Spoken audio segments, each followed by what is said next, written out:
Ramit Sethi. I will teach you to be rich. Why are so many Americans afraid of learning how to invest and save their money? The fact is that it's simple. It all comes from having a plan that allows you to do as little as possible.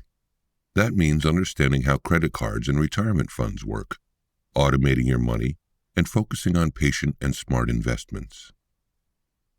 I Will Teach You to Be Rich does what it says it will. Through a down-to-earth description of the basics of investing, it discloses the investment tips that everybody should have been taught in school. 1. Don't blame others for your financial problems. Blame yourself. You've probably felt guilty at some stage about not saving money, or maybe you think it's too late to start. Resist those thoughts. It's time to stop making excuses. The first thing you should know is you shouldn't get distracted by information fed to you by the media. There's a lot of information on finance out there, and it can be paralyzing. Plus, a great deal of this information is boring and unhelpful, like you should cut back on those lattes, which doesn't take into account the actual life of a young adult. When it comes to investment advice, young people have reason to point the finger at the media and blame others who could have taught them better. But the best way for someone to change their savings outcomes is by taking responsibility for his choices. Such common excuses, like our education system doesn't teach money management, are grossly inaccurate. Many colleges do provide classes on finance, yet students don't attend them. Fear of losing money is another popular excuse for not doing anything with it. But it's actually preferable to lose money when you're young, because you don't have that much to lose. Then, when you have more later, you'll better understand how to keep it. Bear in mind, money is also drained from your account when you leave it to stagnate in banks. Yet another excuse is not being able to afford to put $100 aside a month. Really, the amount is not so important. Even $1 saved per day adds up over time. We all remember the financial crisis in 2008, when many foolishly withdrew their money from the market. A lot of these people had no diversified portfolio and bought high and sold low, a big mistake. It was easy to blame the government and banks, but most hadn't picked up a single personal finance book to educate themselves. We need to take responsibility for our problems and start solving them. Now that you know this, how do you get rich? 2. Use your credit cards smartly. Understanding how to harness the power of credit cards will be your first step towards saving money and getting rich. Our most significant purchases are often made on credit, and people with good credit are able to put aside a lot of money. Credit comes in the form of loans, mortgages, and credit cards, and it enables you to buy big purchases when you don't have the money for them immediately. Keep in mind two central aspects of credit: a credit report, which records your credit activity and gives potential lenders information related to this, and a credit score, a number between 300 and 850 that denotes your credit risk to lenders. If your credit score is good, you'll be attractive to lenders, which means they can grant you better loan interest rates. What's even better about this is that a good credit score can save you hundreds of thousands of dollars in interest. For example, in 2009, the annual percentage rate in the USA showed that with a good credit score, 750 to 850, on a $200,000 mortgage over 30 years, you'd pay $359,867, including interest. A bad credit score, 620 to 639, would land you with $430,427 to pay. That's $70,000 extra.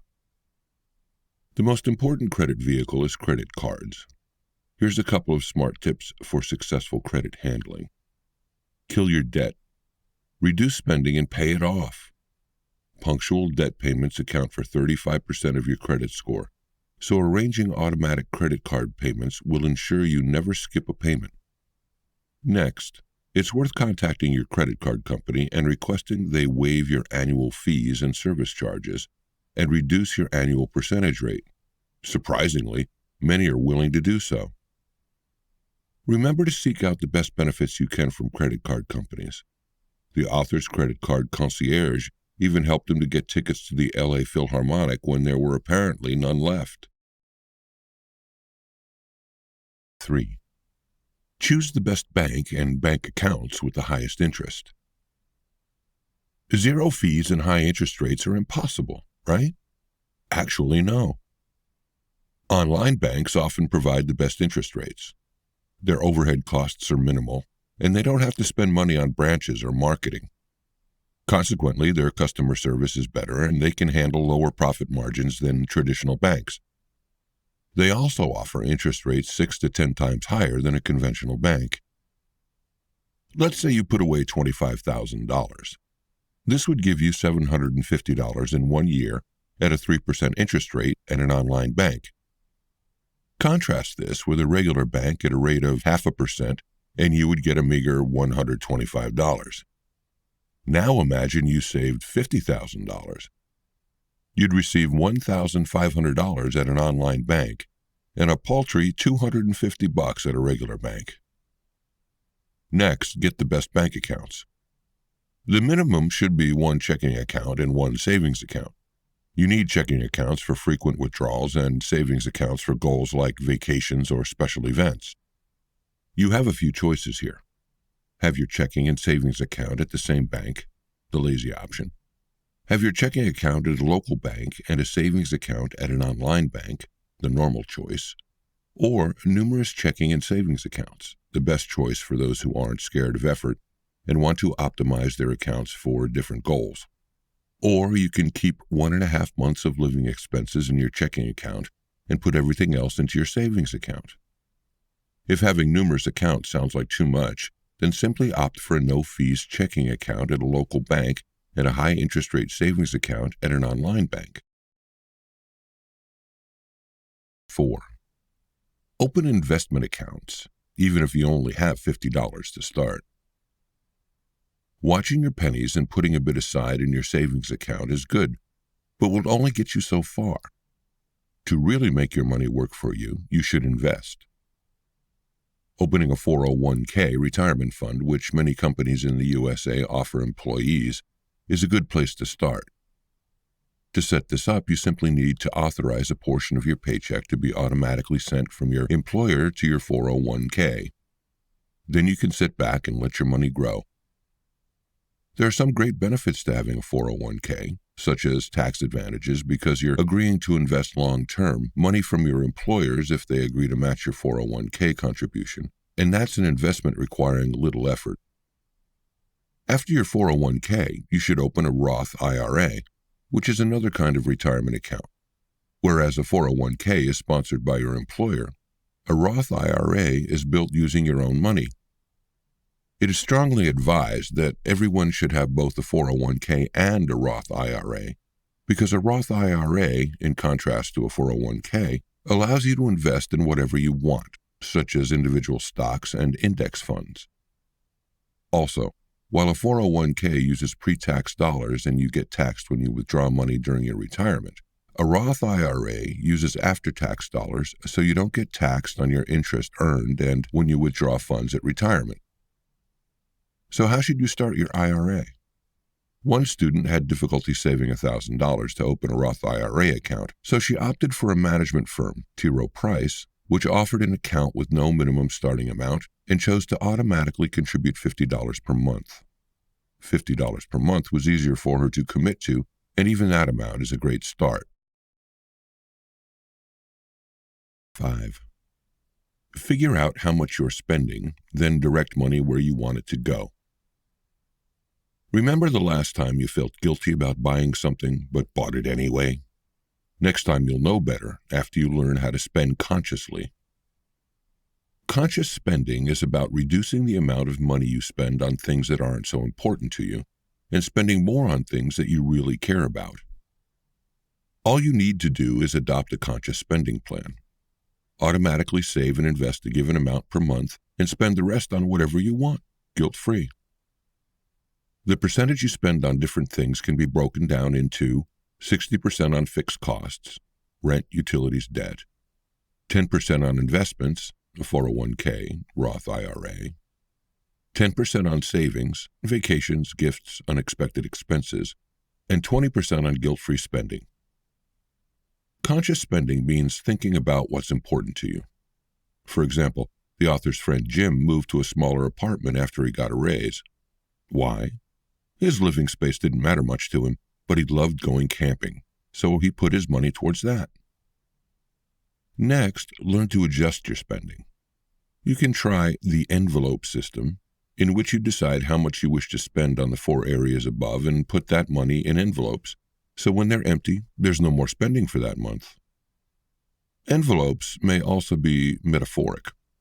The author's friend opened a bank account with a debit card that acted as an envelope. Every month, she loads money onto the card for socializing, and when the money's gone, she doesn't go out.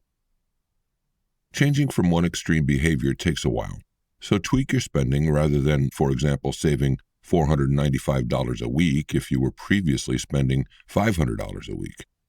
Choose 1 or 2 major problem areas and work on those, rather than trying to carve out 5% from numerous areas. Overdraft fees, for instance, can add up to over $1,000 per year. Erasing that alone will make a massive difference. 6. Automate your bill payments so you don't have to think about them. Paying bills is inconvenient and annoying. If you're not crazy about managing money, create an automated system to do it for you. First, contact your bank to set up automatic transfers and payments. For example, set up automatic payments for fixed costs and automate withdrawals from your checking account to your Roth IRA. Once this is done, use the remaining money for spending and set mid-month calendar reminders to inform you if you're exceeding your spending goals. A good idea is to have $1,000 in your checking account as a reserve. If your spending is going according to plan, then great. If not, use the next 15 days to get back on track.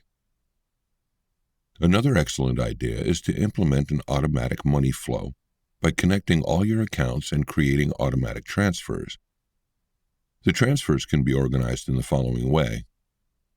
Your paycheck should fund your 401k and checking account, and your checking account should fund your Roth IRA, savings account, credit card, fixed costs where you can't use a credit card, like rent, and the odd amount of spending money.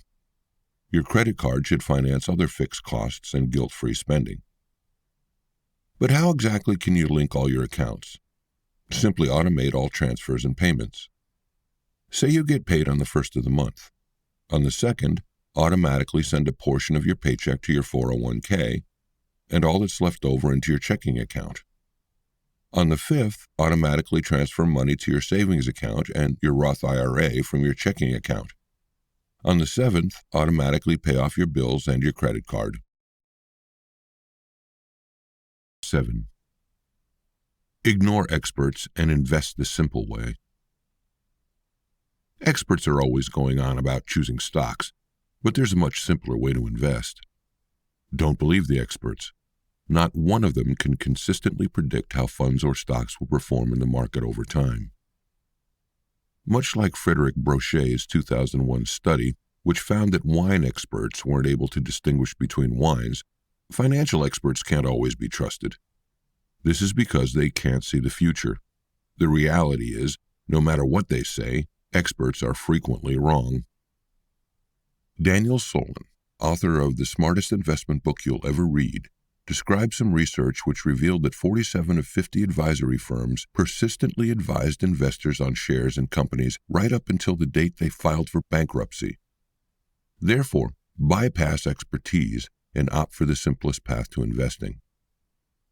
Picture an investment pyramid in which each category has an asset class. That is, stocks, bonds, and cash are at the base.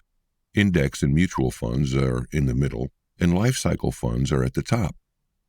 These investments become more complicated as you move down the pyramid, so the simplest approach is through automatic life cycle funds, also known as age-based funds. Which aspects of the pyramid you invest in shifts depending on your age.